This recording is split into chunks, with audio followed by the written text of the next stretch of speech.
I have a feeling I'm gonna get mad today, so why don't I just try and start off this video by being very calm. Hello everyone, what you are watching on screen right now is one of my many attempts to beat Grandmother Silk while cursed. But if it was just beating Grandmother Silk while cursed, it wouldn't have taken a long time. It's not the most difficult challenge in the world.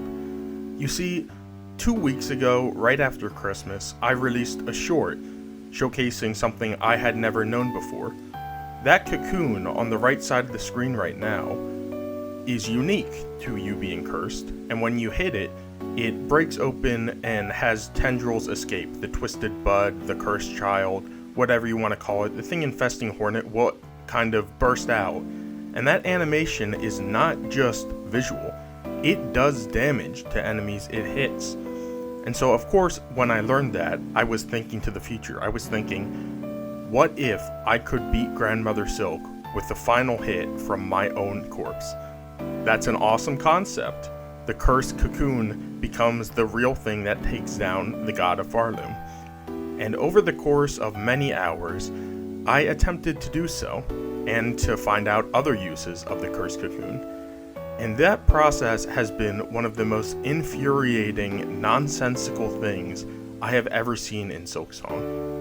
Normally, I find Team Cherry's programming very well done. There's a lot of mechanics that work in ways I didn't expect, but they always seem to have some logic to it. This though, everything I'm going to showcase in this video, I have no excuse for. I don't understand it. This cocoon might be the single worst thing in this entire game, and I say this as someone who loves the Cursed Crest and the Twisted Bud, but no, this cocoon is a monstrosity, an affront to nature, and if there's any justice in Farloom, their religion should have solely been on the destruction of whoever programmed the specific code behind this. I know it was probably one of two people, but it made me mad. It's wasted my time. So this video was going to be a triumphant video of me doing another challenge run. Instead, this video is now going to be a showcase of everything wrong, confusing, strange, and otherwise odd about the Cursed Cocoon in Hollow Knight Silksong. And if you have any patience or sympathy for me, please just keep watching. I feel like I have to share this information with someone. By the way, did you know the Silk Eater has a unique animation for when you're cursed? I didn't know that. But regardless, on to the video, everyone. So, to begin with, I want to show what does work about the Cursed Cocoon, and the very few things that are consistent about it. So, you will see me attacking an enemy here with my needle, and I am doing so to show you the consistent amount of attacks it takes to kill this enemy when I'm only using my needle. Now, I am not running any HP mod because I'm on console, but I have the Shining Needle, and having 10 hits done consistently means it's very likely that if the Cursed Cocoon does any damage, it will only take 9 hits to kill this Grand Reed. That is why I'm going to die right here, so I can spawn a cocoon to use as my one-time offensive output here. So theoretically, if the Cursed Cocoon does damage, then by hitting it, it should only take 9 hits to take down this Grand Reed, instead of 10. And if I don't die in the process, that would be helpful. So you can see the animation play, and if you looked very closely, you would have seen that it actually did deal a damage tick to the Grand Reed. And that is why, when I take him down here, it only takes 9 hits.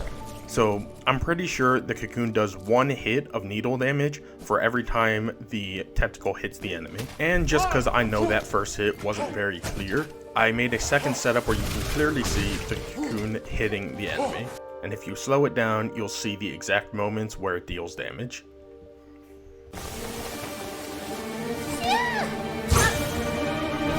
So, we've gotten to see the crest have a unique effect. What happens if we try to apply that unique effect against bosses with more complicated AI than just standard enemies in Hollow Knight Silksong? Especially Lace, one of the most broken bosses in this game. Well, experimenting against Lace was one of the first times I got to see how absolutely not programmed any of these bosses are when interacting with the Cursed Crest.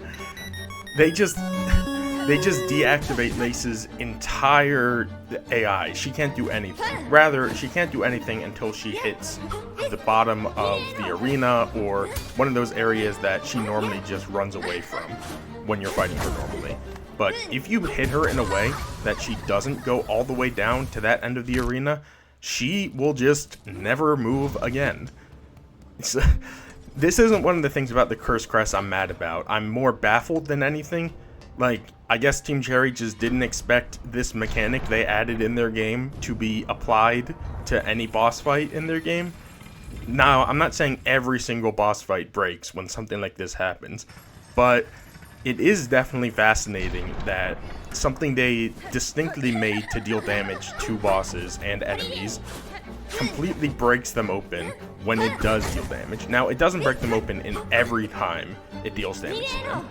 In fact, you usually just have to do it when Lace does that jump attack. That's the only time it will really break her AI. So it's not inexcusable for this to be something they didn't think about. It is funny though, and more than funny, it can be genuinely useful in knocking out an entire phase of this fight. You see, if you manage to knock her away with your Cocoon in such a way that she is not really contributing to the fight anymore, such as this. This is probably one of the best examples of how you can just freeze her AI entirely. You can just go underneath her and smack her from the bottom. You can just do this over and over again. Sadly, you cannot kill Lace this way, because like every boss in Silksong, she has a stagger meter, and once she gets staggered, her AI will reactivate, she'll jump back into the arena, and more than that, it can be hard to get her positioned in such a location that hitting her doesn't eventually force her to reactivate as well. If you knock her down, for example, she'll just go down into the mist there, and eventually she'll start attacking you again. But if you are having major trouble with this fight for some reason, then all you gotta do is get cursed, lose your entire ability to heal yourself with binding, and break Lace's AI wide open. Until she reactivates herself somehow like that. It's very random. This isn't a real legitimate strategy, but it is something that I was happy to find out because it's nonsensical, it's confusing, and it is not even close to the thing that made me angriest about this Cocoon. The thing that made me angriest has everything to do with my initial plan, which was to beat Grandmother Silk with that Cocoon. I had initially spent hours on my console doing the calculations I thought would work fine so that I could get the last hit with my Cocoon and beat Grandmother Silk with the power of the Cursed Crest. And I was fairly certain on multiple occasions I'd gotten the calculations right. The wiki tells you the damage calculations, they're pretty easy to calculate, and each Cocoon tick should do the same damage as your Needle Strike. When that failed, I caved and downloaded the mod that lets you see enemies' HP. And what I learned there made me so mad, because if you just saw what happened, dear viewer, you'd notice that I hit Grandmother Silk with both my needle and the Cocoon's kind of outrage after being broken, something that we've proven on multiple occasions does damage to enemies and does damage to bosses in this game. Now, I was confused, but I'd never tested with the HP mod on to see if the damage is dealt. And as you see right there against these enemies in the coral chambers, yeah, it does damage. I did not hit any of these guys with the needle. I did not hit any of these guys with the needle prior to about 2 seconds ago. And they lost 9 HP, which is the damage my needle deals. So what is going on with Grandmother Silk? Did I miss her? And the answer, of course, is no, I didn't miss her, because if you remember to the beginning of the video when I showed off the Silk Eater, that was a blatant, perfect hit of the Cocoon on Grandmother Silk. All I wanted to do was make a video about beating this stupid boss, the final boss of the game, with this unique ability that Team Cherry added to deal damage, and they specifically programmed one boss in this game to just not take damage from that attack. Why? What is the point? If I didn't decide to download the mod that showed me the enemy's HP, I would have just labored under the assumption that I was always terrible at math. But I wasn't. I was correct at math. I am great at math. Math and I are best friends. We've been best friends since high school and middle school. But now, all I've got to see is that there is a programming problem, and maybe someone will argue, oh, Team Cherry is not making a mistake. There's a lore reason that this attack does nothing to Grandmother Silk. Absolute nonsense. Are you forgetting the ending that is required to get... You're required to have the Cursed Crest to get that ending? The one that completely overtakes all of Farloom and Grandmother Silk because of the power of the Cursed Crest? That Cursed Crest is really incapable of doing damage to Grandmother Silk? Is that what we're going with?